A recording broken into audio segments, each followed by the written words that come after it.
My name is Fausto Cabrera, formerly incarcerated. This is a good statement. Identify as an artist, a writer. I've published because I identify as a writer because I published. That's about it. You know, it's back to what you were saying. I identify as an artist because people buy paintings and they like my art. I went away to prison from 1999 to 2004. When I got out of prison, I could not find a job. I filled out applications. They always had that question, a felony question. Have you ever been convicted of a felony? Please check the box. So that was the box that we tried to get off the application. We tried to get that whole question off. Because it seems like whenever you check that box, they crinkle up your application and throw it away. The trauma of being incarcerated, and a lot of people don't talk about that. And it's a big deal. You know, we expect them to get out of prison and find a job right away and just get going and do all these things. But they're still dealing with the trauma of incarceration, but nobody's giving them any time to deal with that trauma or a game plan of how to deal with it. I was born in Rockford, Illinois. My parents were together. My father was an immigrant from Cuba. So we ended up in Minnesota, Section 8 suburbs. She had this concept of keeping us out of the cities or out of, crime-induced neighborhoods. Yet, she was an outlaw. She was about the only one in the family that really had that spirit in her. She was a weed smoker, in the very beginning, always. She was always on the edge. So a lot of my influence comes from her. A lot of my spirit, I feel like, comes from her. At 12, she died of cancer. And it tailspun me. For me, it was the defining moment in my life to where it was just like the person that loved you the most unconditionally was gone now. And I was 12, figuring out, what I was gonna do in the world.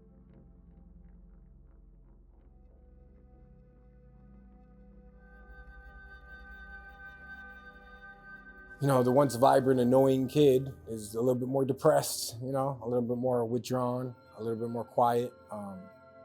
And as I developed, I just matured, malformed,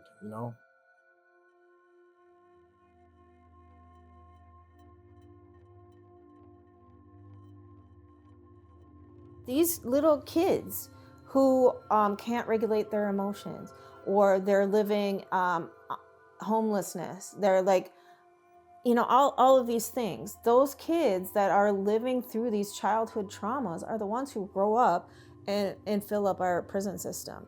And so reentry is not just about getting out after you commit a crime. It all starts back there. So money needs to go to those programs too, and helping those communities and those pockets of people that are struggling.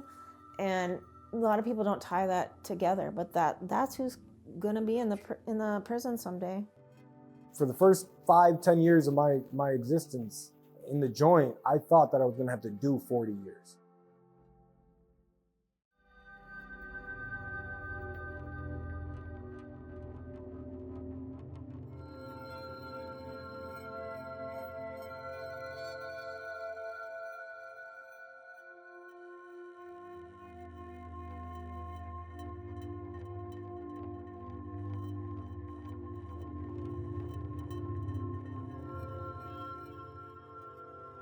Where you end up matters. It matters to you and it matters to the people around you. And you make so many little sacrifices to appease the people outside of your sphere without asking yourself well, what do you want? What are you good at? What is the thing that makes you, whole and joyful?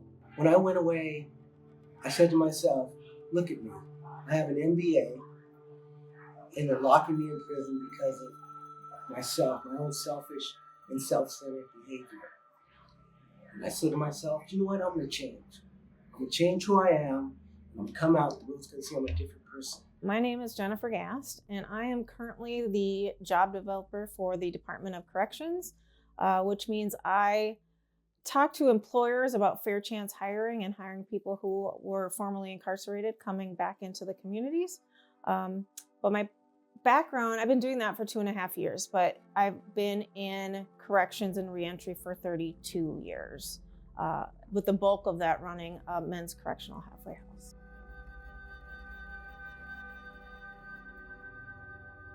There are so many people who have changed their lives 100%, that you don't even know have a criminal background, that are doing great things, that are leading nonprofits, they're doing all of these big, huge things and change their lives. And it's so important for other people to see you can do it too. If this person did it, you can do it too.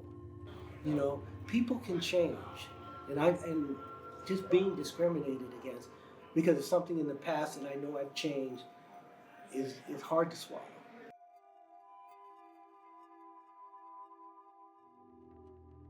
You know, should I go to industry again? Like, should I go to industry? They had carpentry, which was a great program too. Very robust opportunities to, you know, refine that other skill, right? That artisan skill.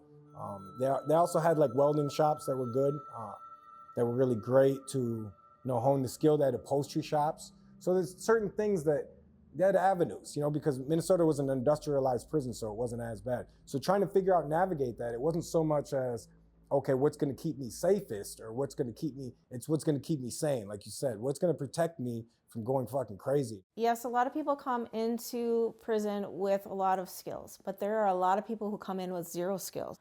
One thing that is unique that I think the general public doesn't know is everybody has a job in prison while they're incarcerated, whether it's working in food service or they're janitorial or they work on the HVAC team of the prison.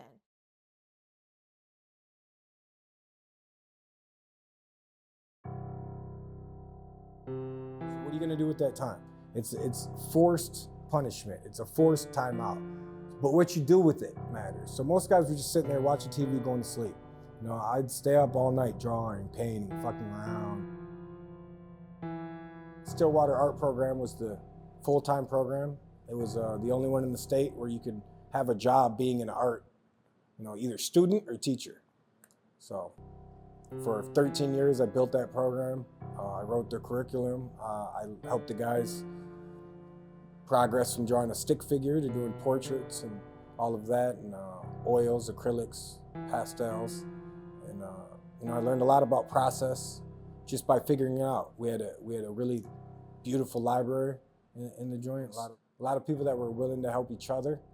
So when I went away, I took all the classes I could take, behavior sciences, you know, parenting, boundaries, all the things I wasn't taught when I was a kid, because I didn't have a good parents. And I took Alcohol Anonymous, you know, so I got away from, you know, substance abuse. Got all that behind me. Got a certificate. You know, all these certificates, and look at all these things I've done. This is 1999. I was released in 2004. The poet Keats had it's called Negative Capability, and it's just that idea of being able to rest in the uncertainties of life.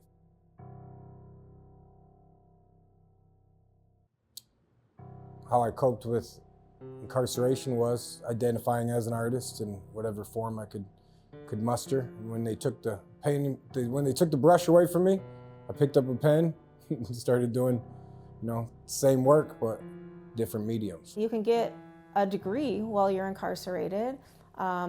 Many degrees. You get anywhere from like a certification to your AA degree to your BA degree to a Juris Doctorate degree. Like all of those things can happen while you're incarcerated. And I think the general public doesn't know about all these things that are happening in the prisons. People are not just sitting around. So with us, a lot of the majority of the population, they don't have enough to lose is the problem. So let's give them skills. Let's give them something that, for one, they can't lose, a skill set, and then let them determine how much they get or what there is to. And then you have to empower them to be able to have the opportunity to gain the thing, to get the validation. It seems simple, but it's a carrot and a stick method. For years, you've given these guys the stick. It's fucking obvious what to do, right? You know what I mean? Like, feed them some carrots, you know?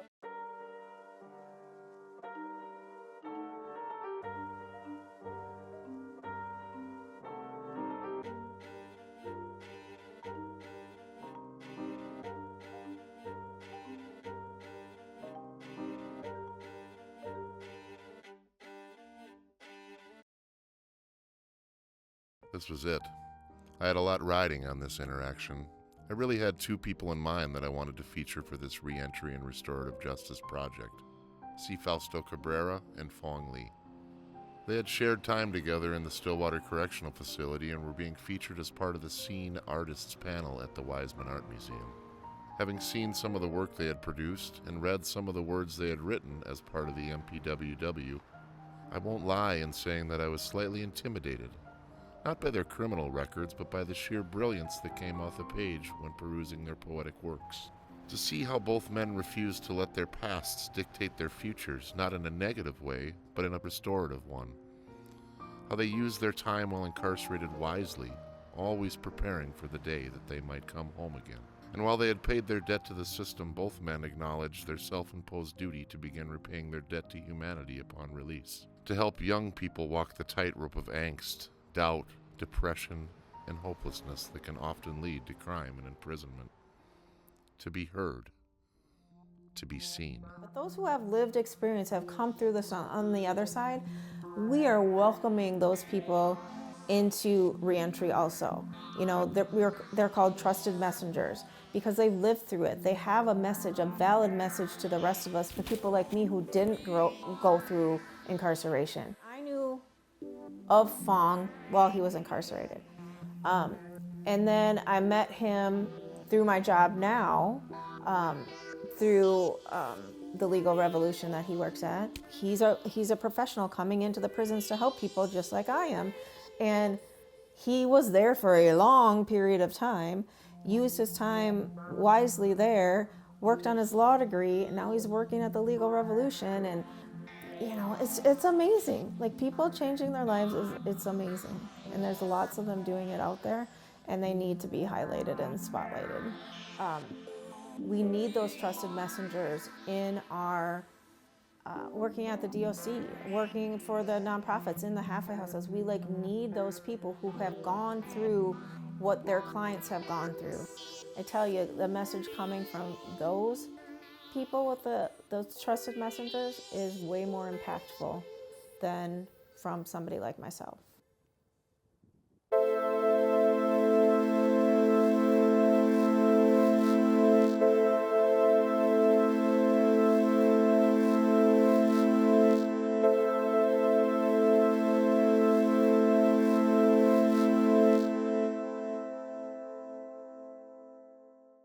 Mind if I take a shot of this? This is just dope. Do you mind? Sure. Yeah, thanks, dude. This is dope, by the way. Thank you for doing this. Thank you, man. In the middle of it, Brad set up